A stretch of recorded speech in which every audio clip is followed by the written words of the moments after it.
లో విద్యార్థులతో ఓటర్ చైతన్య కార్యక్రమం నిర్వహించారు state election commissioner Mukesh Kumar Meena. ప్రశాంత వాతావరణంలో ఎన్నికల నిర్వహణకు చర్యలు తీసుకున్నామన్నారు. ప్రభుత్వ ఉద్యోగులు తప్పిదాలు చేస్తే చర్యలు తప్పవని హెచ్చరించారు. తిరుపతి ఉప ఎన్నికల ఓటర్ జాబితా తప్పులపై త్వరలోనే చర్యలు తీసుకుంటామన్నారు. దొంగ ఓట్లు నమోదు చేస్తే ఉద్యోగులపై క్రిమినల్ కేసు నమోదు చేస్తామన్నారు.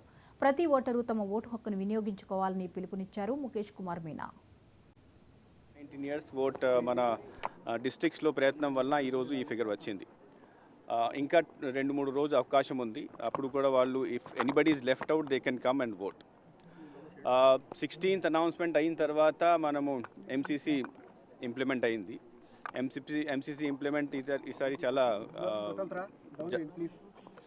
చాలా కేర్ఫుల్గా రెస్పాన్సిబుల్గా ప్రతి జిల్లాలో చేస్తున్నారు. ఎక్కడైనా ఎప్పుడైనా కంప్లైంట్ వస్తే ఆ కంప్లైంట్ పైన మా ఇన్స్ట్రక్షన్ అంటే ఎలక్షన్ కమిషన్ ఇన్స్ట్రక్షన్ అంటే విదిన్ 24 hours ఆ కంప్లైంట్ ఎంక్వైరీ చేయాలి, యాక్షన్ తీసుకోవాలి. తర్వాత యాక్షన్ ప్రకారం కమిషన్కి, సిఇఓకి, మళ్ళీ కమిషన్కి రిపోర్ట్ పంపించాలి. సో డిస్ట్రిక్ట్స్లో ఏ కంప్లైంట్ వస్తే అది జిల్లా కలెక్టర్ అంటే డిఈఓ తర్వాత ఎస్పీ దీనికి సంపూర్ణ బాధ్యత ఉంటుంది. They should immediately take action and report to the commission.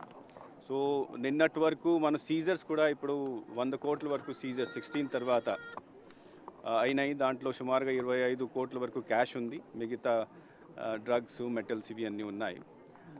దీంతోపాటు ఈసారి ఎక్కడైనా ఎవరైనా వాలంటీర్స్ నుంచి ఎంప్లాయీ వరకు ఎవరైనా ఎక్కడైనా పొలిటికల్ యాక్టివిటీలు పార్టిసిపేట్ చేస్తే వాళ్ళ మీద కూడా యాక్షన్ తీసుకుంటున్నాము.